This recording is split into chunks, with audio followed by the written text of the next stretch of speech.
சிவகார்த்திகேயன் அவர்களோட Parasakthi title issue பாத்தீங்கன்னா ஒரு வழியா முடிவுக்கு வந்துடுச்சு. அதாவது நேத்தி பராசக்தி அப்படின்ற டைட்டில் சிவகார்த்திகேயன் அவர்களோட 25வது படத்தோட ஃபர்ஸ்ட் லுக்கும் அண்ட் விஜய் ஆண்டனி அவர்களோட 25வது படத்தோட ஃபர்ஸ்ட் லுக்கும் வெளியாச்சு. பட் தமிழ் வெர்ஷன்ல பிரச்சனை இல்ல, தெலுங்கு வெர்ஷன்ல தான் ரெண்டு பேரும் பராசக்தி அப்படின்ற மாதிரி டைட்டில் வச்சிருந்தாங்க. சோ இந்த இஷ்யூ சம்பந்தமா விஜய் ஆண்டனி அவர்கள் நான் தான் டைட்டில ஃபர்ஸ்ட் ரிஜிஸ்டர் பண்ணேன் அப்படின்ற மாதிரி ரிஜிஸ்டர் பண்ண டாக்குமெண்ட்டை ஷேர் பண்ணியிருந்தாரு. தென் இமீடியட்டா சிவகார்த்திகேயன் அவர்களோட ப்ரொடியூசர்ஸான டான் பிக்சர்ஸ் கிட்ட இருந்து இதே மாதிரி ஒரு நோட்டீஸ் வந்துச்சு. அது மட்டும் இல்லாம சிவாஜி அவர்களோட பராசக்தி படத்தை ப்ரொடியூஸ் பண்ண ஏவிஎம் கிட்ட இருந்தோம் சிவகார்த்திகேயன் அவர்களோட படத்துக்கு தான் எங்க டைட்டில கொடுத்திருக்கோம் அப்படின்ற மாதிரி அவங்களும் ஒரு பிரஸ் நோட்டை ரிலீஸ் பண்ணாங்க. சோ ரொம்ப கன்ஃபியூஸா போயிட்டு இருந்த இந்த ஒரு இஷ்யூ இப்ப முடிவுக்கு வந்திருக்கு. அதாவது விஜய் ஆண்டனி அவர்களும் சிவகார்த்திகேயன் அவர்களோட தயாரிப்பாளரான ஆகாஷ் பாஸ்கரன் அவர்களும் நேரடியா மீட் பண்ணி இதை சால்வ் பண்ணிருக்காங்க. சோ இப்போ ஃபைனலா பராசக்தி அப்படின்ற டைட்டில் யாருக்குன்னா ரெண்டு பேருக்கும் தான். அதாவது சிவகார்த்திகேயன் அவர்களோட தமிழ் அண்ட் தெலுங்கு வெர்ஷனுக்கு பராசக்தின்னு டைட்டில் வச்சுக்கோங்க, பட் ஹிந்தி கன்னடா மலையாளம் வெர்ஷனுக்கு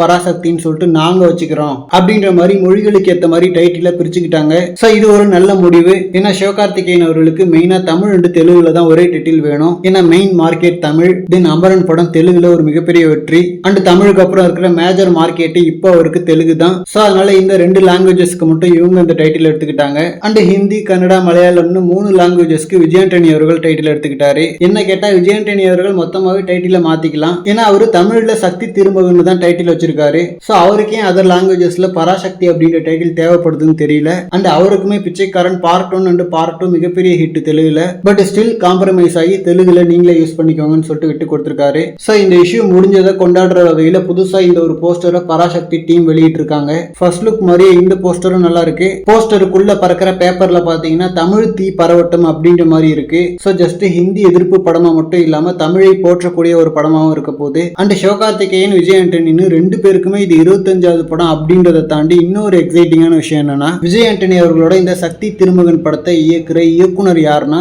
சிவகார்த்திகேயன் அவர்களோட தயாரிப்புல வெளியான வாழ் படத்தோட இயக்குனர் தான். சோ சிவகார்த்திகேயன் அவர்களோட கேம்ப்ல இருந்து வந்த ஒரு இயக்குனர் படமே அவரோட படத்தோட டைட்டிலுக்கு போட்டியா வந்திருக்கு. அண்ட் இந்த ரீசன்னால தான் இப்ப உடனேவும் இது சால்வ் ஆகிருக்கு. ஓகே ஃப்ரெண்ட்ஸ், பராசக்தியோட அனௌன்ஸ்மெண்ட் டீசருக்கு ஒரு பாசிட்டிவான வரவேற்பு தான். ஏன்னா டீசர் அந்த அளவுக்கு பயங்கரமா இருந்துச்சு. சிவகார்த்திகேயன், ரவி மோகன், அதர்வானு 3 பேரோட கேரக்டர் அண்ட் லுக்குமே பக்கா. ஸ்ரீலீலா அவர்களும் ஜஸ்ட் பாடல்கள்ல வந்து ஆடுற ஹீரோயின்ஸ் மாதிரி இல்லாம ஒரு சாலிடான கேரக்டர் மாதிரி தெரியுது. சோ படமும் இந்த அனௌன்ஸ்மெண்ட் டீசர் மாதிரி தரமா இருந்துச்சுன்னா கண்டிப்பா வெற்றி தான். ஓகே ஃப்ரெண்ட்ஸ், இந்த மாதிரி கோலிவுட் பத்தின ஹாட்டான அப்டேட்ஸ்க்கு நம்ம மணி மூவி பஸ் சேனலை சப்ஸ்கிரைப் பண்ணுங்க.